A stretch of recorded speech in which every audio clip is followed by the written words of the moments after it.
2, 3, 4. Run up your engines! People are always asking me about little sports cars, which ones are good, dependable. Today I'm going to talk about this classic 2001 Mazda Miata. Check it out. This baby's 19 years old. The paint's still in excellent shape. Now, typical, the top's torn. You got to replace the tops on any rag tops every so often. That's just how it is. But look, the chrome on the gas cap's still in good shape. This thing is in immaculate shape. Mazda Miatas are the best-selling sports two-seaters of all time. Way back in 2016, they sold their millionth one. How did they do it? Let's go back into history. People love British sports cars, but they were very unreliable. Many times people say, Scotty, why doesn't somebody put a Japanese engine in a British sports car? Well, Mazda went one better. They made the whole car.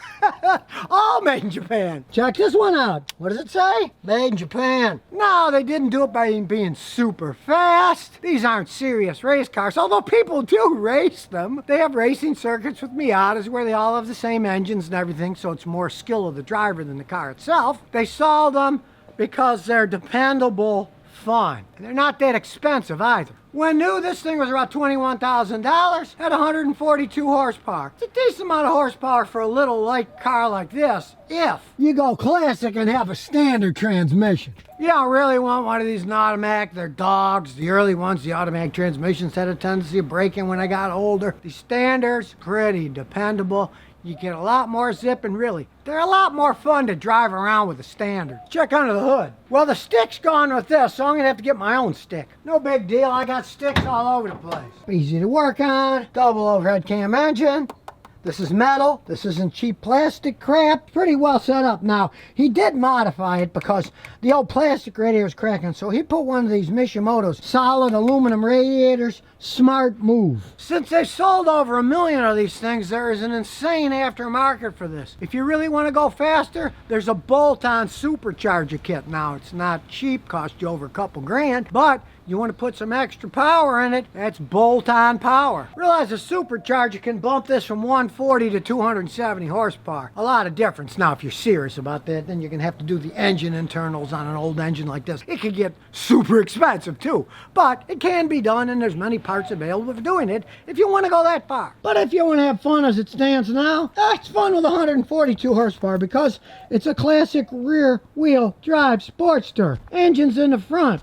Transmission's in the middle, and the drivetrain is in the back. And they're all rag tops, so you got a convertible if you want. And if you pay extra, you can get the ones with the hard top shell for driving in the winter and places, and then you can put the shell in your garage when you're done and leave it as a convertible. And like I said earlier, realize you get any rag top convertible, the convertible top is a wearing out item. It will wear out. You want to keep them nice, you got to replace the tops. It's not that cheap, but that's the life of having a rag top convertible. And as I said, these things are ultra dependable. The AC on this thing still blows freezing cold. The engine's strong. The transmission's strong. And this is Texas, so, hey, no real rust. Got a few dings where people got mad and bashed it here and there. And we'll take it for a little ride. And we go inside. It's 19 years old. You can see seats have some wear and tear on them. They can always be done over or put covers if you want. Well, start her up.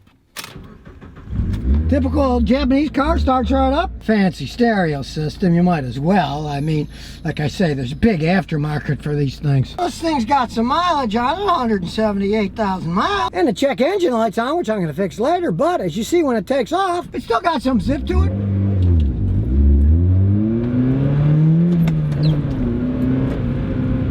Make a nice little putt-putt sound, and they do handle really well.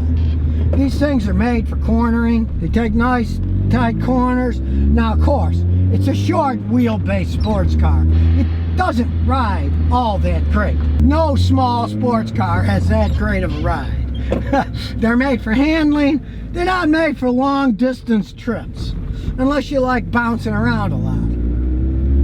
But for 19 years old, this thing is still a lot of smiles per gallon driving it. And if you keep them pretty much stock like my customer has, they can be very dependable, very cheap maintenance cars. They can go quite some time, get good gas mileage, but still have some fun without shelling out a ton of money. I know a lot of guys say, oh, those are girly sports cars. Hey, it's not girly like an old Volkswagen Beetle that they don't make anymore that look like a push pram for pushing babies around in. Pretty much English sports car style design, except it starts and it doesn't break down all the time like the English ones did. And if you look at the prices of them, 2020, a brand new one starts at $26,000. This one was $21,000. That's 20 years ago. They haven't raised the price all that much, and it's got 181 horsepower, a little bit more than this one has. It's still affordable. And to me, I have a lot more fun when I pay less money for something than if I paid more. And you can see the quality. I mean, man, the paint on this thing still is in excellent shape. They build them correctly in Japan. And yeah, the rag top's a little bit worn, but check out this. Mazda had class.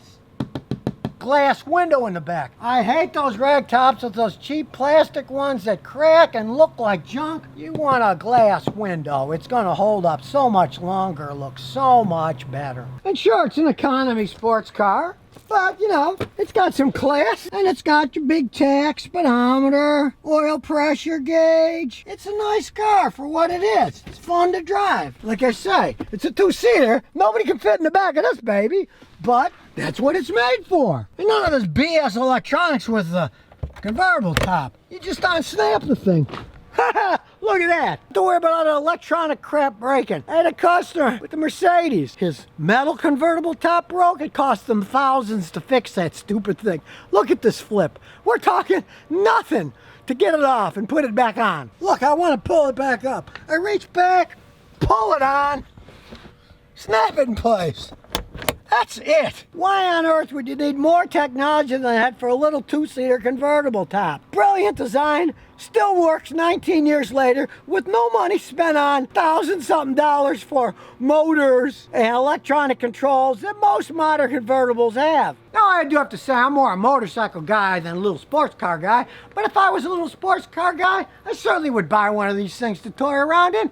They're too much fun for such a low price used. So now you know the truth about Mazda Miata sports cars and why they may be the absolute best sports car used car you can buy.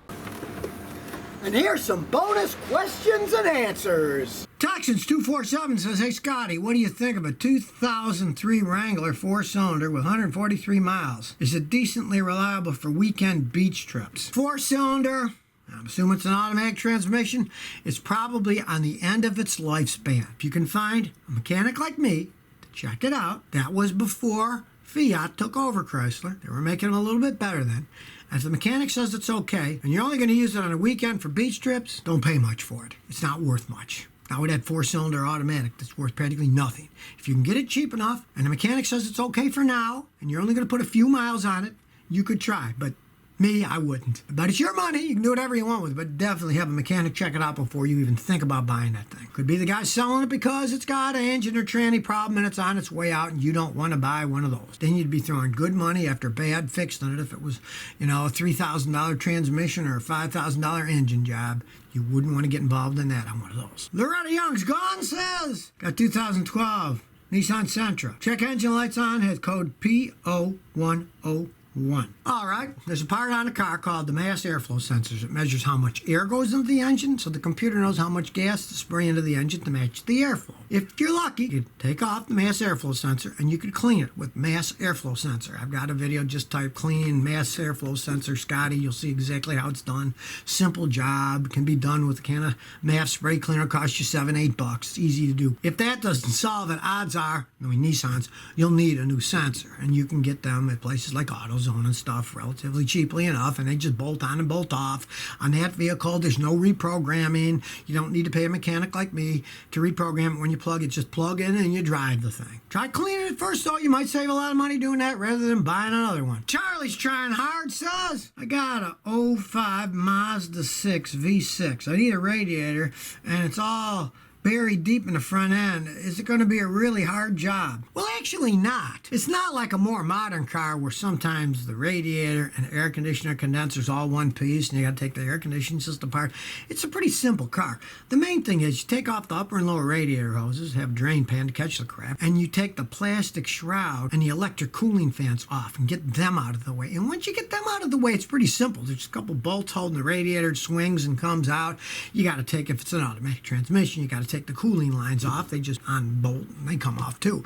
But it looks a lot worse than it actually is. Now there's some vans that, oh man, you got to jack the van up in here and you got to pull the radiator from the top under the bottom to get it out. But that's a pretty easy job. It just looks bad. Once you start taking those parts off, like I said, you'll see once you get that shroud off with the cooling fans, it's a pretty simple job. It's not that hard on that.